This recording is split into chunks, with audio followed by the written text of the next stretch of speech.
I never imagined my life would take such a drastic turn. Growing up, I believed family was unbreakable, a constant in a world full of uncertainties. I pictured a simple life, working hard, raising kids who admired me. But life doesn't always go as planned. My marriage started falling apart, and I didn't see the signs. By the time I realized I'd been deceived by the person I trusted most, it was too late. Looking back, it's surreal how quickly things fell apart. Carrie and I once seemed happy, building a life together, making plans for a bigger house after Jimmy was born. But I was too caught up in work to notice the cracks. When I finally did, Carrie had already decided to leave, and I was left to pick up the pieces. Sitting by the bay window, I watched neighborhood kids play. I spotted Jimmy, my son, joining their game, flashing me a smile. That brief moment was all I had left of being part of his life. If Carrie knew he was near me, she'd drag him home, but Jimmy always found a way to wave at me. It hit me hard. My son, only 10, old enough to understand what happened between his mom, me, and Greg. The hardest part was how Carrie told me she was leaving. It was an ordinary Tuesday. "Jim, I'm pregnant," she said. I hugged her, happy, until I noticed she was crying. She wasn't hugging me back. Then she told me, "It's not yours. I'm moving in with Greg Allen." Shocked, I left the house, went to Greg's, and knocked him up. He called the cops, and I spent the night in jail. Carrie got a restraining order, and a week later, I got divorce papers. I never even got to ask why she cheated. The game outside ended, and Jimmy blew me a kiss. I pointed to the mailbox where I'd left a phone for him. He wasn't supposed to have one until he was 12, but I wanted to mess with Carrie. My sister agreed to take the blame. Inside, there was a note. "Jimmy, I love you more than anything. You have unlimited data, so you don't need Wi-Fi, and I've left a card for games. All of Billy Joel's music is downloaded. Enjoy. I'm sorry I messed up, but I miss you every day. My number is saved as Mike. You can text me, but don't call me, buddy. This is how it has to be for now. I love you." Jimmy smiled, crumpled the note, and grabbed the phone. "I love you," he yelled, running off. Billy Joel was our thing. Jimmy pretended to hate his music, but I knew he liked it. He'd sneak in song lyrics to see if I'd notice. One time, after getting a D on a test, Carrie said, "You're a straight-A student." Without missing a beat, Jimmy replied, "I guess I think too much," quoting Billy Joel. I laughed, but Carrie didn't get the joke. It was our thing. I worked as a mechanic for a construction company, fixing everything from cars to cranes since high school. It paid well, and I had a winter vacation every year. Carrie was a teacher, and we met at a country bar. We hit it off, and 3 years later, we got married. We bought a small house, planning to move up eventually. But in Carrie's version of moving up, I didn't fit. I didn't know she was cheating until she told me she was pregnant with Greg's baby. Greg was disliked by most, tolerated only because he brought expensive whiskey to parties. Somehow, Carrie was the exception, needing more than what I could provide, despite my stable union job with benefits. Carrie never complained about money. We took trips and she bought whatever she wanted, so I was shocked when she started looking down on my job, calling me a grease monkey. The first time was after I got dirt on her shirt, and from then on, it became her go-to insult. After Carrie moved in with Greg, our divorce was finalized. I gave Jimmy a secret phone to stay in touch, even though there was a restraining order.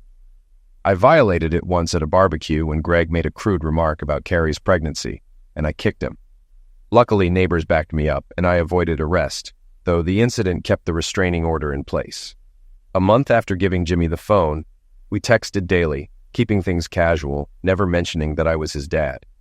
One night, Jimmy called in a panic. Greg had struck Carrie and pushed him. Without thinking, I rushed to their house, ignoring the restraining order. I kicked in the door and saw Greg going after Jimmy while Carrie struggled on the floor. I shoved Greg outside, knocking him down the steps. "Jimmy, call emergency," I shouted.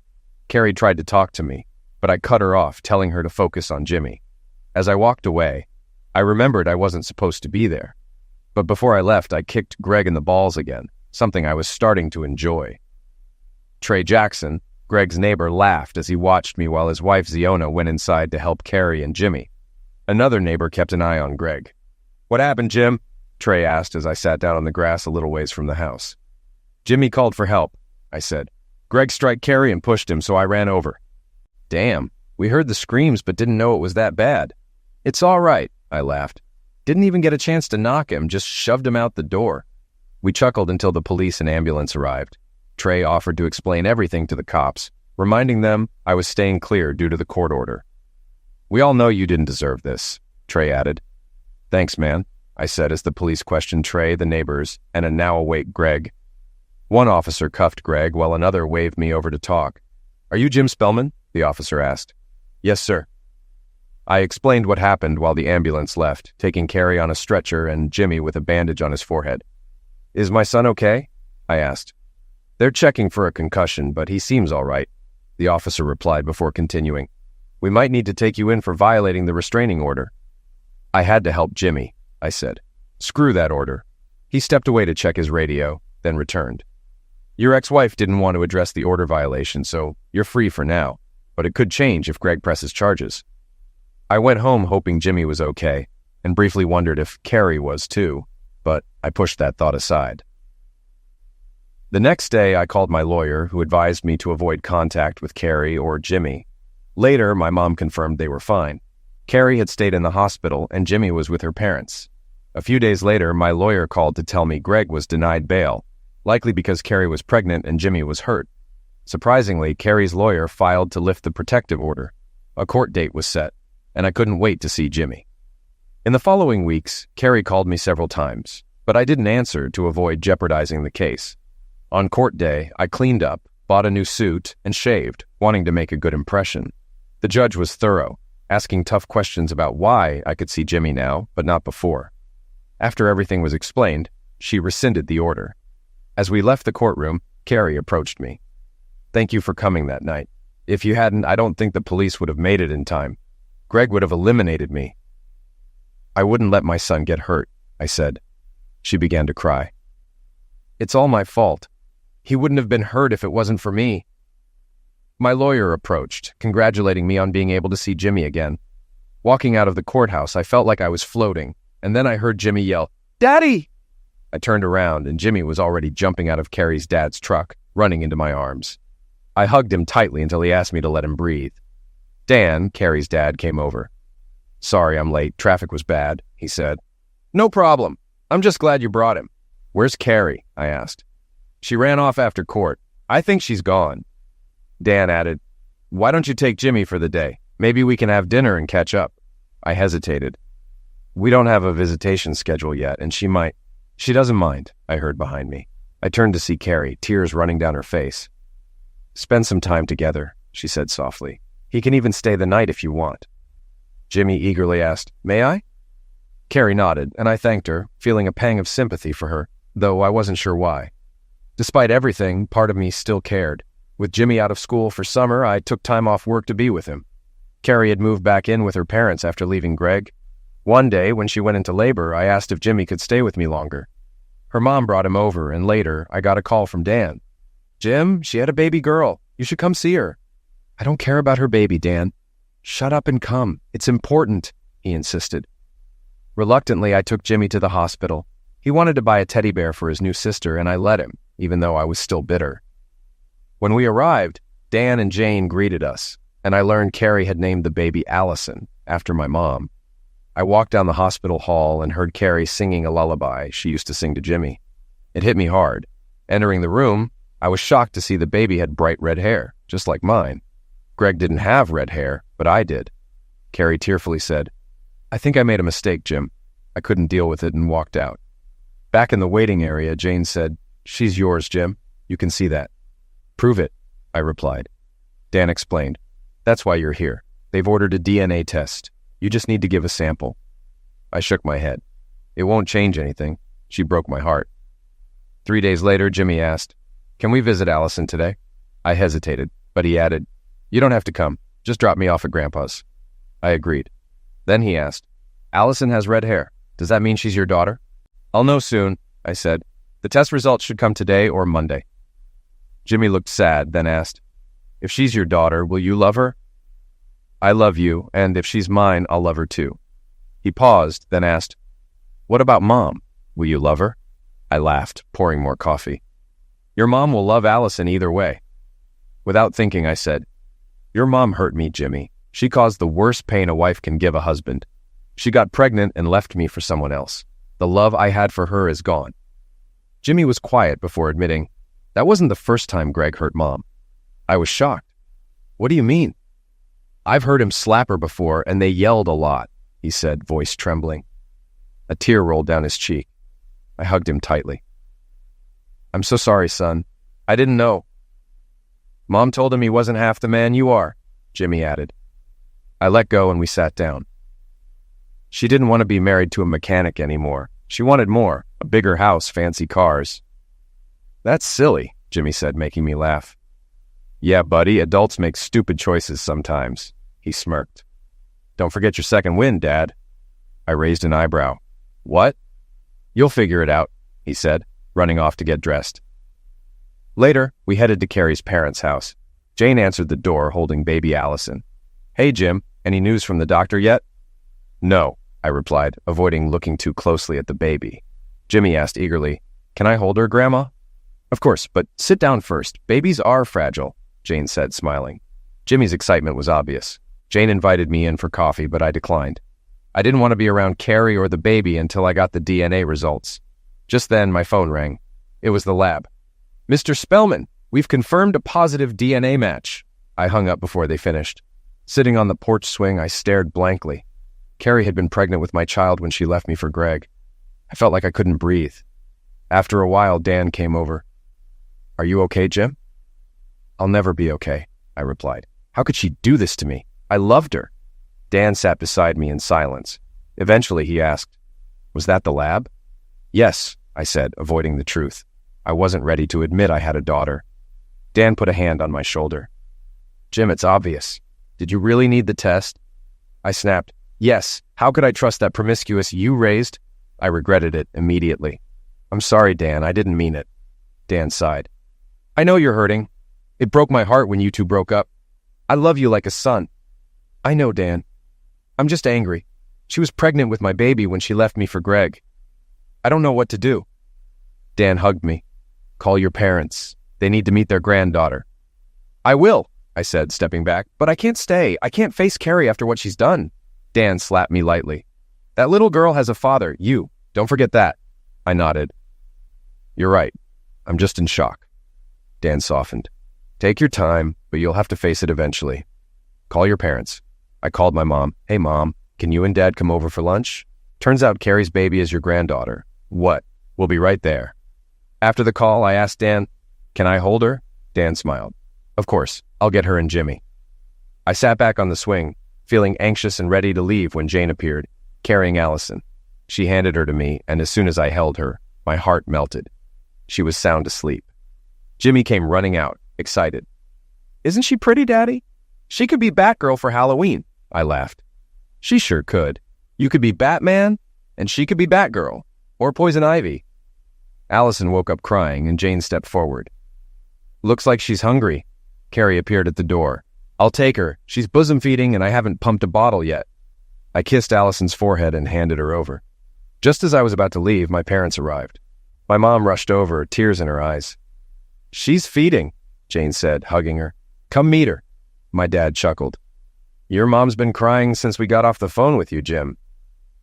As they walked inside, my dad asked, Well, Jim, do you think everything will work out? I honestly don't know, Dad. Back at home, I tried focusing on yard work, but I couldn't stop thinking about Allison. Knowing she was mine changed everything. I realized I needed to talk to my lawyer about visitation for both kids, not just Jimmy. I'd need to pay more child support, but I didn't mind. After mowing the lawn, I went inside and started thinking about re-child-proofing the house. I'd saved the baby gates and crib from when Jimmy was little. It dawned on me that I might need a bigger house. There wasn't room for Allison and Jimmy to share a space. As I cleaned up, I was amazed at how messy the house had gotten since Jimmy had returned. But cleaning felt good. I had just settled on the patio with a beer when I heard my dad and Dan coming around the corner. Want a beer? I asked, handing them bottles. Dad laughed. We're not here for a heavy conversation, are we? Something like that, I muttered. Dan said, Jim, you've been through a lot. You've gone from being separated from Jimmy to finding out you're a father of two. Most men wouldn't handle it as well as you have. My dad got serious. Jim, you're going to be this little girl's father, no matter what. I nodded, but I could tell he was building up to something. Have you thought about your relationship with Carrie? He asked. I laughed, loud and bitter. There is no relationship, Dad. She left me for Greg. You think I'm just going to take her back like nothing happened? Are you out of your mind? Jim, it's not that simple, Dan said, trying to defend his daughter. Not a chance, Dan, I snapped. She thought Allison was Greg's, and that's why she went to him. Dan took a deep breath. She didn't know, Jim. If she had known... Are you serious? I yelled. How could she even let there be a question of whose child it was? She cheated on me, broke my heart, and threw it all away. Just because Allison is mine doesn't change that. We understand you're angry, my dad said gently. You don't understand anything, I shot back. She wanted the lifestyle Greg offered, the fancy car, the vacations. She made her choice. Now she can't just come crawling back because things didn't work out with him. I stormed into the house, locking the door behind me. I hated yelling at Dan and my dad, but I couldn't take it anymore. The conversation was over. Time passed without any word from Carrie or her parents. It was almost lunchtime, and I debated whether to call or just pick up Jimmy. I didn't feel like going there, especially not to face Carrie. Then a text from Jane came through. We're taking Jimmy to Red Robin for dinner. You can join us and take him home from there. I figured Carrie and the baby wouldn't be there. Who takes a newborn out to dinner? So I decided to go. Jimmy would help keep things light. When I arrived, they were enjoying a tower of onion rings, which made me smile. Jimmy always insisted on onion rings when we went out as a family. Hey guys, I greeted sitting down. Dinner went smoothly until after we ate. Dad, Jimmy said, we need a bigger house. I laughed. I agree. You and your sister won't be able to share a room when you visit. No, I mean so Mom and Allison can live with us again. I don't want to go back to Greg's house. You're not going back there, I assured him. Greg's going to jail. Jimmy grinned. Thank God. I miss my old room. Dan frowned. Jimmy, your mom, Allison, and you will stay with us for now, and she'll find a new place soon. Jimmy wasn't satisfied. I want to stay with Dad. Why can't I? I tried to stay calm. It's complicated. The judge gave custody to your mom. I'm lucky she's letting you stay with me these last few days. That's not fair, Jimmy cried. Why do I have to suffer? I glanced at Dan and Jane, but they avoided my eyes. Jimmy, it's not fair to me either, I said quietly. One day I had a family, and the next, I lost it all. Your mom told me she was pregnant with Greg's baby, and it broke me. She made a mistake, Dad. She deserves a second chance. I shook my head. Jimmy, that song isn't about giving second chances. It's about not giving up, and this is different. You're giving up, Jimmy yelled. You're not even trying. I took his hand. Son, I loved your mom, but she made her choice, and I can't take her back. Dan stepped in. I think we should call it a day. It's been long for everyone. I agreed, and we left the restaurant. The ride home was quiet, but I could tell Jimmy was still upset. He longed for our family to be together again, and we had this conversation almost daily. His tone softened over time, but the sadness never left his eyes. 10 days after Allison was born, Carrie showed up at my door. Hi, Jim. Can I come in? She asked. I called for Jimmy, who ran in and hugged her. Hi, Mom. Where's Allison? She's with Grandma and Grandpa Spellman. She smiled. Oh, good. He ran off, leaving us alone. Are you here to take him home? I asked, bracing for it. No, Jim. I'm here to talk. I frowned, but led her to the living room. Can I get you something to drink? I offered awkwardly. No, thanks, she replied, sitting down. I never got to talk to you before the divorce. Because of that restraining order? I snapped. The one Greg pushed for? She looked down. That was Greg's idea. He wanted revenge. For what? For me knocking him up after he took my family? I asked, anger rising. I know, she whispered. And you didn't need to bring him to that barbecue, I added. Maybe not, she admitted. But you didn't need to kick him either. I only kicked him after he called me a slit in front of Jimmy, I said. You knew I'd be there, Carrie. You knew. Carrie looked away, guilt in her eyes. You know, Greg was in bad shape after that. You probably hurt him more than you realize. I couldn't help but laugh, hard. The idea that I hurt Greg more than he hurt me by taking my wife and ruining my life was absurd. Once I calmed down, I asked, Just get to the point, Carrie. What do you want? She sighed. I never stopped loving you, Jim. I froze. What? I was stupid. I made a mistake with Greg. I convinced myself I had to be with him because I thought the baby was his. I didn't even consider that Allison could be yours, she said, wiping a tear. So you just left me without even talking to me? I asked. She nodded. I thought it was the only option. Greg convinced me we'd be good together. I didn't realize how wrong I was until it was too late. I paced. You threw everything away, Carrie. We had a family. We were happy. I know, she whispered, voice breaking. I messed up.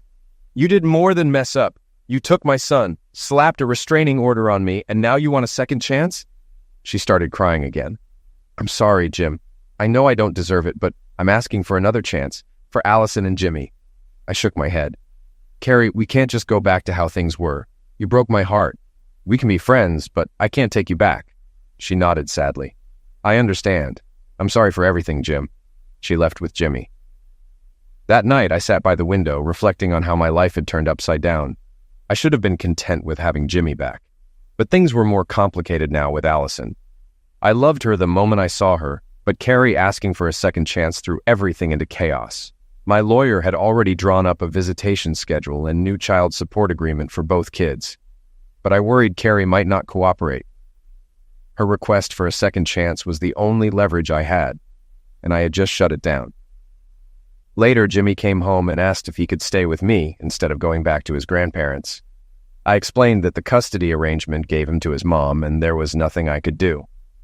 What about Allison? He asked. We'll sort that out soon. I want to see her as much as I can, just like I missed you. Jimmy then shifted to dinner, asking for pizza. He even suggested taking Carrie and Allison along, but I shook my head. I know what you're trying to do, Jimmy. It's not going to happen. Mom and I will never be together again.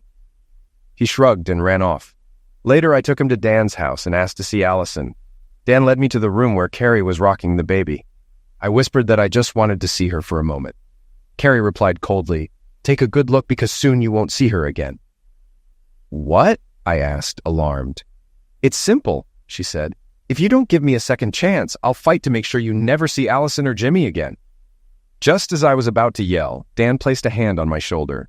Don't say anything you'll regret or she can use against you. I'm a witness here and I won't let her do this. I'll find the best father's rights attorney and we'll fight her all the way. Carrie stood up furious. If you keep getting in the way of my family, I'll cut you out of my life and you'll never see your grandkids again. Jane stormed in, livid. I heard everything on the baby monitor. Carrie, you can't blackmail Jim into taking you back. Don't start a fight you've already lost. Dan suggested moving the discussion to the kitchen, sensing I was about to explode. They left, giving me a moment alone with Allison. As I held her tiny hand, I almost cried, unable to imagine life without her. In the kitchen, I overheard Dan and Jane scolding Carrie. Dan reassured me. You're not alone, Jim. We'll fight this. I turned to Carrie. You made your choice. You divorced me. You have to live with that. Tearing up, she said, I made a mistake. We can rebuild our family if you forgive me. Carrie, the mistake was your affair that led to our divorce. She snapped, If you hadn't been working so much and ignoring me, I wouldn't have ended up with Greg. You barely spent time with me. I was stunned. Instead of talking to me, you ran to the guy next door. You left me thinking the baby was his. She turned away, but I pressed on. You took my son, filed a restraining order because Greg told you to, and now you want to take my daughter too? We need to get along for the kids, but I can't take you back. Carrie broke down, and Jane comforted her. I waved goodbye, feeling exhausted. I hoped Carrie would do the right thing, but I knew I needed to call my lawyer on Monday. I cracked open a beer and realized it was time to move on. It was clear I wasn't going to get back with Carrie, blackmail or not. I needed to get back into dating. Having not dated in over a decade, I knew it would be a challenge, but I decided to go for it. After showering and ordering an Uber, I stared at my outdated wardrobe. I called my sister, who had always helped me pick out clothes before Carrie came along. I threw on some khaki shorts and a golf shirt, ironically an outfit Carrie had bought for me. Looking in the mirror, I realized I was in good shape, had a full head of hair, and my stubble gave me a rugged look. With a stable job and money in the bank, I felt like a good catch. I decided to head to a local sports bar, figuring it was a safer bet than a club. At the bar, I ran into some old friends, Jack, Alan, and Chris. Holy crap! Jack shouted as he saw me, drawing attention. We hugged, and I felt a sense of camaraderie I had missed. Marriage and kids had made it hard to stay close with these single guys, but now things had changed. What's up, guys? I asked, signaling the waitress for a drink. Same old, Chris said. Heard you got divorced, Jim. I nodded as the waitress brought my glass. Yeah, she tried to switch things up and leave me, but now she wants me back. They all laughed, and Jack said, So you're out here looking for a replacement before she hooks you again. Smart move. I chuckled. No, I'm not going back, but I figure it's time to get out again. Alan smirked. Maddie's single now. Steve cheated, and she kicked him out last year. No way, I said, surprised. Maddie Ross was one of the high school 8 girls everyone had a crush on. She's here, Jack said, nodding toward the bar. She's playing trivia with Heather Scott. I spotted her, still gorgeous, black hair framing her face perfectly. I thought about going over to say hello, but wasn't sure what to say. Jack must have sensed my hesitation.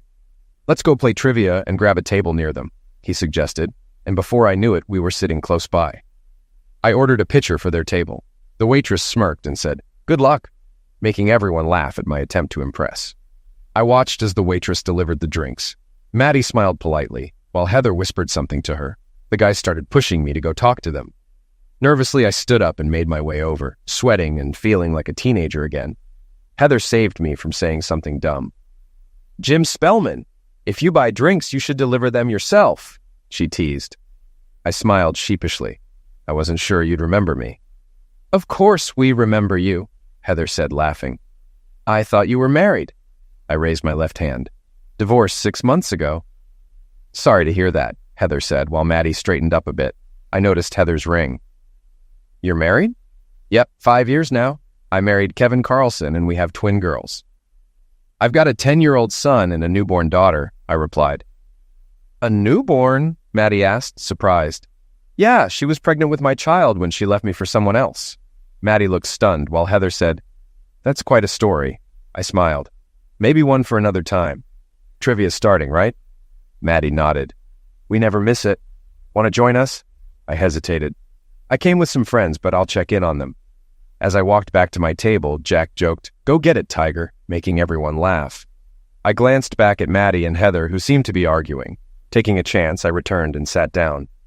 "Miss me?" I asked, making them both smile. "We're counting on you not to choke," Maddie teased. "I'll do my best," I replied. Hours later, we were 2 points ahead of another team. The host asked the final question. "This 1977 album contains the hits She's Always a Woman and Just the Way You Are."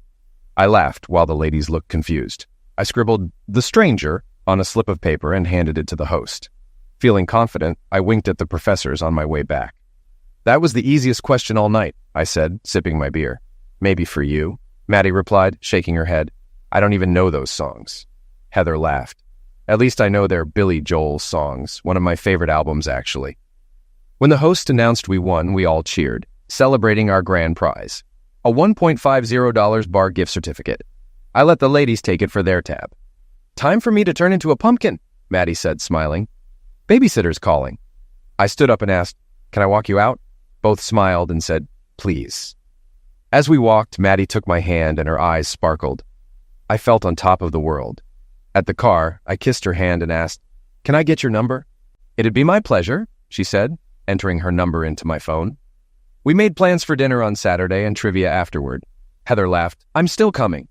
We all laughed, and I kissed Maddie on the cheek before saying goodnight. Monday morning, I called my lawyer to inform him of Carrie's threats. He reassured me. "Don't worry, her lawyer faxed over the signed agreement. Joint custody is set. Congratulations." That evening, I was surprised to find Carrie sitting on the steps with Jimmy and Allison. "What's this about?" I asked, noticing the casserole dish. "I brought dinner to help with Jimmy," she said. "Tuna casserole. Your favorite." I smiled cautiously. "I've missed this. I can never make it the same." She sighed. "I should have called to offer. Oh, wait. I guess you couldn't have called me." After dinner, Carrie sent Jimmy to his room and handed Allison to me. As I held her, I marveled at how much I'd missed. Carrie looked hesitant. "I agreed to the visitation and child support," she said quietly. "And what about you'll never see your kids again?" I asked, recalling her earlier threat. "I overreacted," she admitted. "I was desperate to get you back." I sighed. "I wish you'd treated me this way before you left. Now it feels like you don't want me. You need me. I can't trust you anymore." Tears welled in her eyes, but I continued. "Let's at least stay friends for Jimmy's sake. He doesn't understand what happened. You cheated on me, left me, and got a restraining order because your lover told you to. I was never a danger to you or Jimmy. Jim, Don't apologize, Carrie. You didn't give me a chance to fix things. You just fell for him." Tears streamed down her face as she sat there in silence. Allison stirred briefly, and I gently rocked her back to sleep. Carrie, you had a choice, him or me. You chose him. You'll never convince me you weren't trying to change your life. I can't believe that. I'm sorry, she whispered. I'm sorry for everything. You'll never know how sorry I am. Can we at least try to make it work for the kids? I leaned back, relieved Allison was finally asleep in my arms. We can be friends, Carrie, but I'm never taking you back. She nodded, her eyes still wet with tears. I know. After Carrie and the kids left, I texted Maddie. Hi, just didn't want you to forget about me. Looking forward to Saturday. When she didn't reply right away, I found myself pacing around the house, checking my phone every few seconds. I started worrying I'd texted her too soon. Dating again felt new, and I wasn't sure of the rules. Should I have waited longer? What if she didn't respond? Was it a bad sign she hadn't introduced me to her kids yet? My mind raced with questions, and we hadn't even had our first date yet. 10 long minutes later, my phone finally rang. A wave of relief washed over me when I saw it was Maddie. Hi, Maddie. Hi, handsome, she said teasingly. I don't really like texting. I prefer talking. Oh, sorry about that. What are you up to? She asked. Just giving my baby girl a bath, the youngest one. I knew you had an older child, but I didn't know about the little one. Yeah, I've got 2. Jimmy's 10 and Allison's a newborn. 3 kids won't scare you, right? She asked with a hint of concern. I laughed.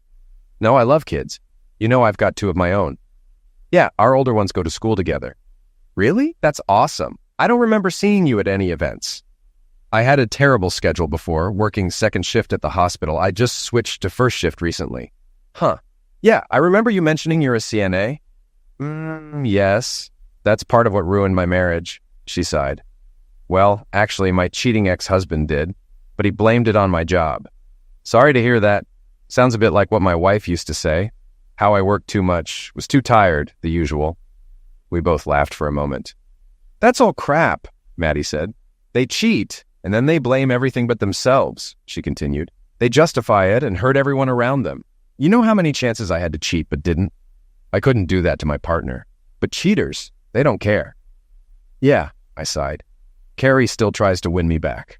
I've got her, my son, and even her parents turning on me. I think they finally see I'm the sufferer here. We are the sufferers, Jim.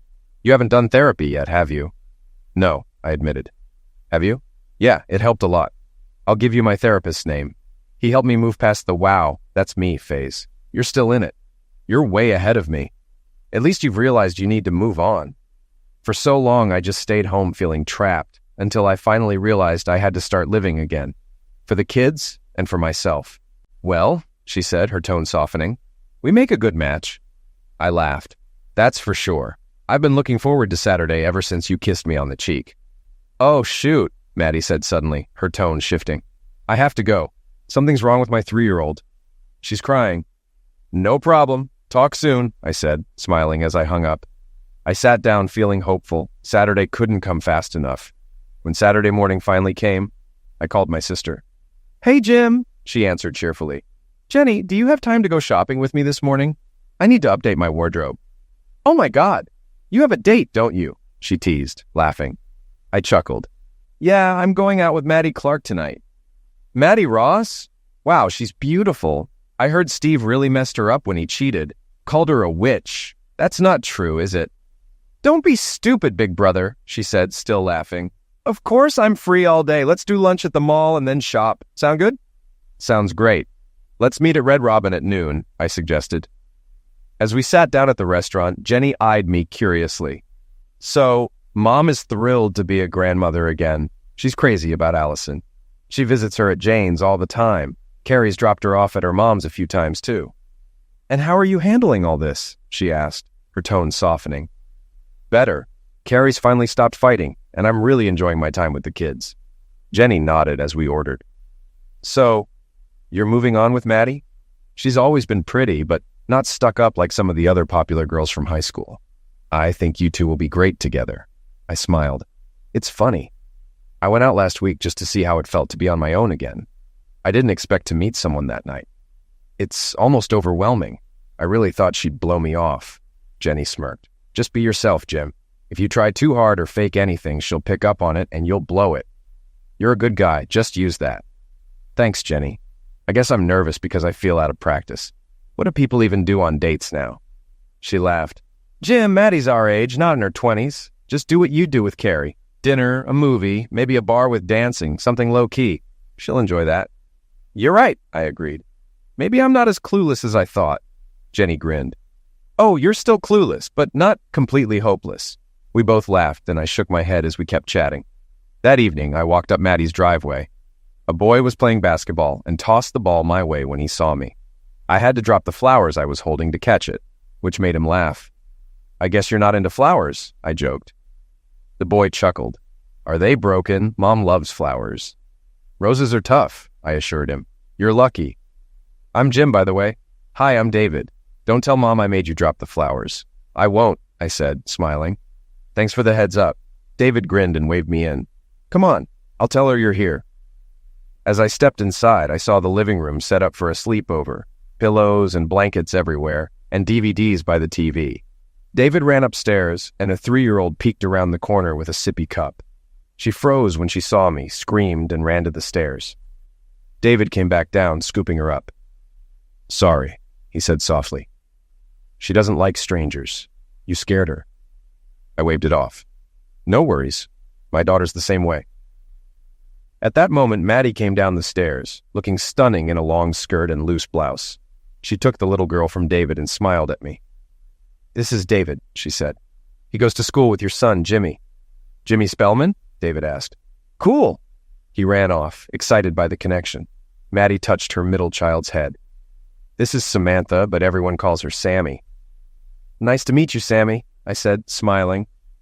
And this little one, Maddie continued, nodding to the shy girl in her arms, is Bella. She'll need some time to warm up. She's not a fan of new people, as you can tell. I wiggled my fingers at Bella, but she buried her face in Maddie's chest, still wary. My mom's running a bit late, Maddie explained. She's staying over tonight, so we'll have the evening to ourselves. I nodded, wondering if that meant I wouldn't be going home alone. No rush. We've got time. Want a beer while we wait, or maybe a glass of wine? A beer sounds good, thanks, Maddie said, setting Bella down. The little girl quickly ran upstairs to join her siblings. You've got a lovely family, I said, handing her the beer. Thanks, they're a handful, but they're good kids, she replied, sitting on the couch. I glanced around the room and pulled a pillow closer. One thing I've learned about having kids is no matter how clean you try to keep the house, someone's always making a mess. Maddie laughed. You've got that right. So you and Steve got married, huh? That wasn't a surprise. You two were inseparable in high school. She chuckled. We weren't together out of love. We were part of a friend group, and everyone paired off. We just happened to last until graduation. Then when I got pregnant with David, we did what was considered the right thing and got married. It wasn't a rifle wedding, but we were never in love. It was doomed from the start. I nodded, sipping my beer. Before I could respond, Maddie checked her watch. We should probably head out soon. I don't want to be late for our reservation. I smiled. Don't worry, we've got plenty of time. She laughed softly. Jim, you don't need to be nervous. I've been looking forward to this all week. She gave me that bright smile again, the one that made her eyes sparkle, and my heart raced. Me too, I admitted. Honestly, I thought you might change your mind. Not a chance, she replied. Unless you've turned into an idiot since high school, I wasn't going to pass this up. I laughed, relieved. I'm glad you didn't. Just then, the front door opened, and Maddie's mom walked in. Sorry I'm late, she called out, smiling as she entered. No worries, Mom, Maddie replied, standing up.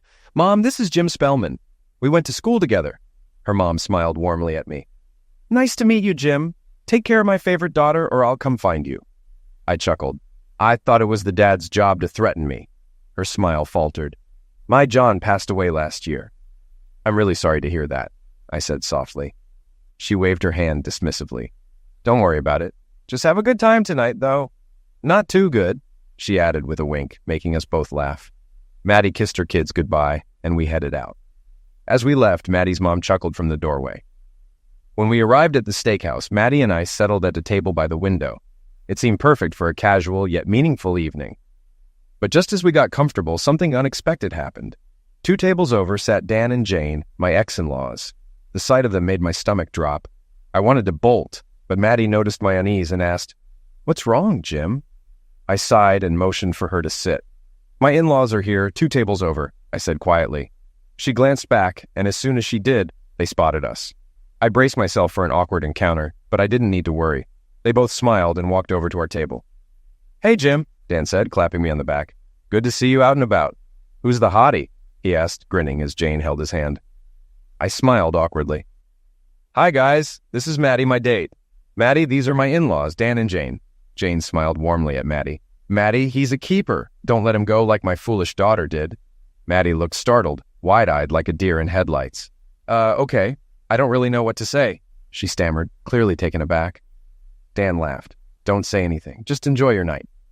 After they left, Maddie let out a breath she didn't realize she was holding. "Well, that was something," she said, half laughing, half surprised. "Yeah, they're good people," I said, relaxing. When Carrie tried to scare me into thinking she'd take the kids if I didn't take her back, they set her straight.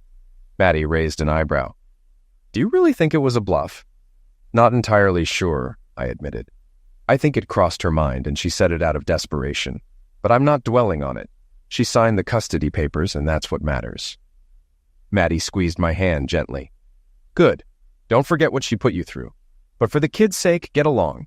They'll sense tension if there's any, but never fully trust her." I nodded, appreciating her advice.